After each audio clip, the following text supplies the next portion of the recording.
Hi, I'm Olivia. I got into 3 Ivy League schools and Stanford, 2 UCs, and University of Portland. A lot of you know that, and you saw it on my last video, and you asked me to make this video about how I did that. You know, I wish I knew.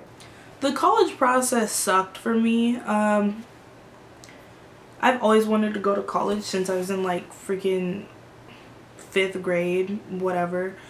So when I got to high school, basically everything I did had to do with me getting into college, specifically Stanford has been my dream school for a very long time.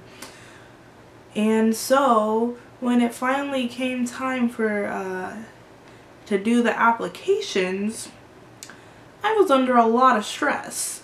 And it was a very awful time in my life, and I don't want to revisit it. But guess what? I'm doing it because so many of you asked me to. I'm prepared. I have papers with my supplements for Princeton, Harvard, and Stanford. I didn't print out my Cornell application because I basically centered my whole entire application process around getting into Stanford. So basically, if you focus on one college, I guess it might help you get into others. I don't know, that's probably not good advice. You should probably cater your application to whatever college you're submitting it to. But I'm stupid, so I didn't do that, and I only cared about Stanford, but it worked out, so I don't know. Okay, the first thing that I want to say is that by watching this video, you're not going to be guaranteed to get into any of these colleges. I mean, I'm sure if you're doing your research by going on YouTube, you really want to go to a college and you kind of know how the process works. It's really about luck. Of course, you have to have good test scores, good grades. You have to do extracurriculars. But at the same time, there's thousands of people out there that also have all those things. So it is a game of luck. And actually, what am I saying? I'm not an admissions officer. I don't know. Just try your best. Be yourself, okay? Don't try to copy me and think that you'll get in everywhere. Because that's not the case. I actually got denied to Yale. I got denied to USC. And I was waitlisted at Columbia University. It's not a be-all, win-all. Freaking... You don't get everything you want just from... I don't know. You know what I'm trying to say. So I'm obviously not going to go over all the stuff you have to fill in, like your name, your address, where your parents went to college. That's pretty straightforward and very individual to you, so you go do that yourself. But I will talk about first grades, test scores, and extracurriculars, because those are kind of the general parts. That will, if you're using the Common App, which I did, those are the general parts that will apply to each school. You don't really change those for each school. So, first thing I want to say is that if you are looking at this video as a freshman, you are in luck, okay? The earlier you start, the way better you can be prepared for this process. Because colleges, if you're starting as a junior doing a bunch of extracurriculars and community service, you put the year that you actually start doing your activities and your testing and if you take a bunch of AP classes your junior year, the colleges are going to see that and they're going to say, oh, this person just started doing all these things junior year, when they realized that college applications were coming up and they needed to get their butt in order. So if you're a freshman and you're starting, good for you. But if you're a junior, I really hope that you have some activities that you've been doing maybe that you kind of prepared for this. And if you're super prepared, you're fine. But it is quite a bit harder to completely rearrange your application or make yourself seem like a great fit for a college if you haven't been doing that for all 4 years. But it's okay. I'm still going to try to help you out because I'm just that nice. The first thing I want to go over is GPA. If you look on each college's individual website, they're going to say what the past year's class, so like if you're the class of 2007 or you're trying to apply for the 2017-2018 year, which is what I did, they probably have the class of they probably have the class that applied for 2016 to 2017 on their website, and you can look at the demographics. But with these top schools, they're all just gonna say that most students got above a 4.0. So that wasn't really helpful what I just said. I don't know why I said it. You want to get a 4.0. You don't have to. I actually got a B minus during my high school career. It was in an AP class, so it was weighted in the end, and I just put my weighted GPA on my application, but they also see your individual grades when you submit your transcript. So you don't have to be perfect, but you want to be pretty close because that's only going to help your chances. I'm not saying that if you don't get a 4.0, you're not going to get in, but it's definitely not going to hurt you.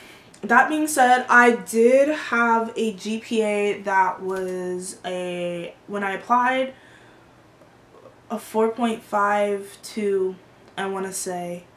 I took 12 AP classes in high school. Do I regret that?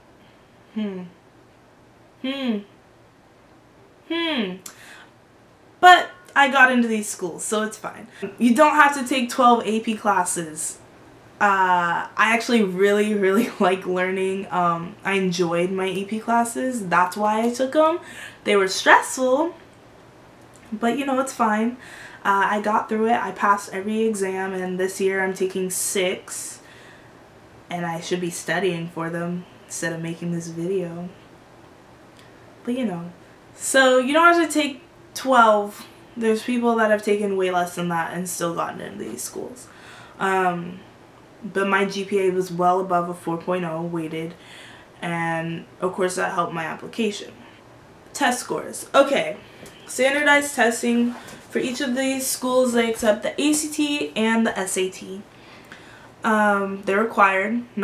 They don't just accept them. They're required. You have to take them. You can take one or the other for all the schools, all the Ivies and Stanford, and the UCs. They'll take one or the other. It doesn't matter. I submitted all of my scores. I took the SAT twice and the ACT twice, starting the beginning of my junior year, I want to say December of my junior year. The first thing they look at is GPA and test scores. They look at that, and if you're at a certain number, they're like, okay, put them in the pile where we're going to review their application. And unfortunately, if you're not in that range, they toss your application out. You're wondering if I'm credible with this information? I will tell you that, like I said, I wanted to go to college since I was 10. I have done my research, so you can believe me if you want. You're the one watching this video. I'm sorry, was that mean? I don't know. I'm sorry. I want you to do well. So believe me, test scores aren't that important, but they are important. I got a 2040 on the SAT the first time, which is back when it was still out of 2400. And then I got a 1460 on it. A year later, I think I took it. And that was when it was out of 1600. No, I took that 6 months later. And that was when it was out of 1,600. Those aren't perfect scores. They're not even close. They're not that good scores. There are people at my school that got higher than me, of course, and there's people at all over the world that got higher than me on those two tests. That just goes to show that you don't need to be perfect. They don't need to be out of this world. Your test scores, it's fine to be just above average when you're submitting your college applications. That being said, my ACT scores were pretty high, but it is on a smaller scale. I got 33 composites both times that I took it, but if you take all my highest scores, I got a 34. I achieved perfect scores in English. I got a 35 out of 36 in reading one time, and a 35 out of 36 in science once. I did very bad at the math. I think the highest I got was a 30 on the math, so that's barely making it. Because they say you want to get at least 30s on each one, each little section. If you don't know, there's 4 sections in the ACT: the writing, the reading, the math, and the science. And you want to get a 30 or above on each of those for the more competitive schools, and I barely did it on the math. So once again, you don't have to be perfect, you don't have to be super good. You can have areas where you struggle in and still be looked at these schools. I did take subject tests. I took 4. I took Math 2 twice, chemistry and literature. The reason I took Math 2 twice is because I sucked the first time, and then I sucked worse the second time. I got a 650, which, okay, I shouldn't say sucked. That's a good score. If you got a 650, good job to you. But when you're applying in the Ivy Leagues, you know, you want to get in the 700s to boost your application a little. You know, you get it. But yeah, I got a 650 the first time, and then a 610 the second time, like 6 months later. So, you know, Stanford saw that. The other schools didn't see that I actually dropped my score, but Stanford did, and I still got in. I don't know. My chemistry score was a 720, which I wanted higher, but it's fine. I have no regrets. And I took literature, and I got a perfect score. But you don't need to get a perfect score. It's really not that necessary. Of course it helps. It helped my application absolutely to have some, like, a literal perfect score, but you don't have to. But I do suggest taking the subject tests, even if they're just optional, because it shows that you actually want to do everything you can to go to these schools. So yeah, take subject tests and take them in areas that you know you can do well in. Like the Math 2 one, I thought I could do well. I was already done with calculus by the time I took the Math 2 subject test, and I still did so bad. But I'm not bitter. AP testing, AP classes, the bane of my existence. I took 12. I already said that. I'm gonna let you decide what my opinion on taking 12 AP classes is. You can probably guess. But I'm not gonna outright say it. AP classes are important. That's just a fact of the matter. They look better to colleges. It shows that you're willing to challenge yourself. And even more so, if you take an increasing amount over the 4 years that you're in high school. So for example, I took 1 sophomore year because we were only allowed to take 1 at my school. I took 5 AP classes my junior year and 4 tests because the Calc A, B, and B, C test is 1 test and it's 2 classes. And then I'm taking 6 this year, my senior year. I also think it's important that if you have a niche, you should take an AP class that has to do with that niche.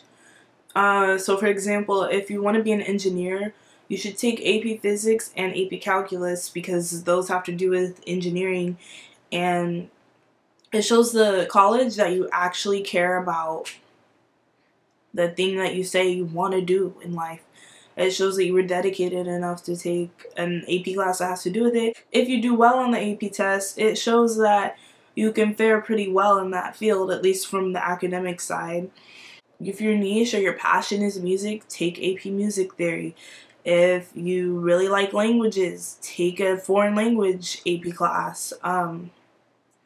It's all about showing that you have something unique about you that you like to do, that you're going to bring to the school, and taking an AP class that has to do with that thing is a pretty good way to show that you are capable of holding your own.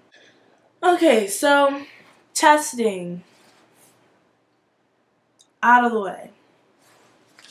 Goodbye testing, goodbye AP classes, goodbye GPA.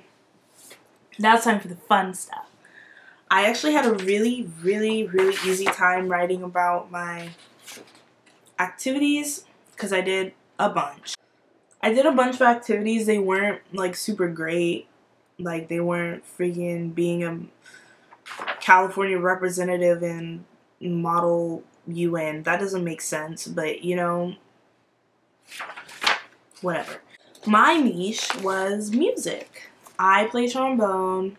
I've played since I was 11, and I'm good at it, I guess, but not like nationally ranked. I'm not even state ranked, so that just goes to show you don't have to be super, like a super genius prodigy in order to get into these schools. Over half of my activities, I printed them out, have to do with music. So I put the orchestra that I was in, I put leadership positions that I had to do with music.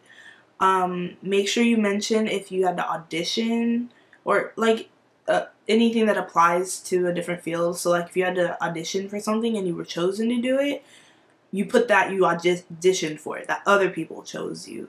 If you were elected for something, you put that you were elected because that shows that other people look up to you as a leader. If you were selected by teachers for something, put that. It really bolsters your application rather than you just saying, oh yeah, I showed up to this thing and I became this thing. So I auditioned for an orchestra every year, a jazz band every year, and I got in. I was selected for an honor band in my area, just regional, not even that great, and I put that. And I also put that I ran a band with some of my friends and we got paid to play music. Yeah, that's not even all of my extracurriculars that had to do with music. I just put those ones down because I cared about them the most. I also put that I volunteered through National Honor Society. I was the vice president in the 11th grade and I had been in it since the 10th grade. That was an important part of my application, but also not that important because I had other stuff that I wrote about and other stuff that mattered a little bit more to me. Not that NHS didn't, because I really like doing community service. I put that I was a Roseville girls softball umpire. That's right, I am an umpire. The person that gets yelled at, that calls the balls and strikes and calls people out, that's me.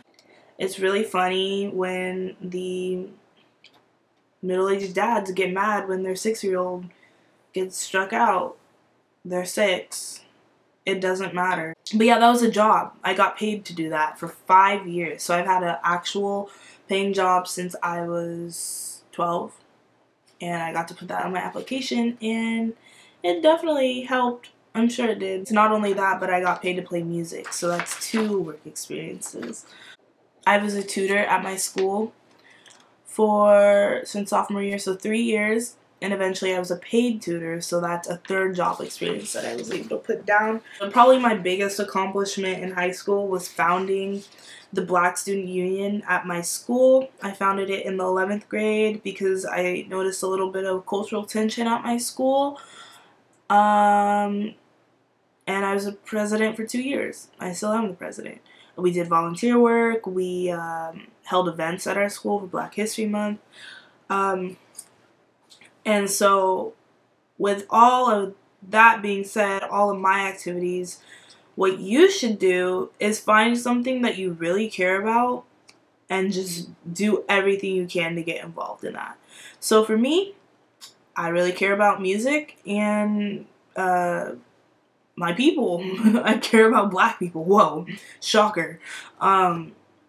So I did a lot of music, and I started a club that was for the support of Black people at my school. So going back to what I said earlier about how if you are a freshman, you're in luck. I said that because during freshman year, you can figure out what it is that you really are passionate about, whether it's art or music or cultural stuff or political stuff or anything in between, sports. Just find it and then immerse yourself in it. And it shouldn't be hard if that's truly what you love, if that's truly what your passion. It shouldn't seem like you're doing it just for college, because you shouldn't be. You should be doing it because you want to do it. All this music stuff, all this cultural stuff, I did it because I cared. I wanted to do it. I wasn't really thinking about college when I did these things. I was thinking about how much fun they would be and how I was making a difference that I wanted to make. And that's what you should do. Because the only way you're going to be able to do something for 4 years and not give up and not quit is if you actually like to do it. So I don't recommend you do anything just with the purpose of getting into one of these schools. You should do things that you actually like to do. And so that's my little quip about that. Extracurriculars are completely up to you. Hey guys, it's me. I was editing the video and I decided to do it in 2 parts where I'm going to talk about my essays in a separate video. That's why the video ended so abruptly. So please don't be mad at me, and I hope it wasn't too long, and I hope you got to the end. But yeah, essays will be coming up in a part 2. So bye.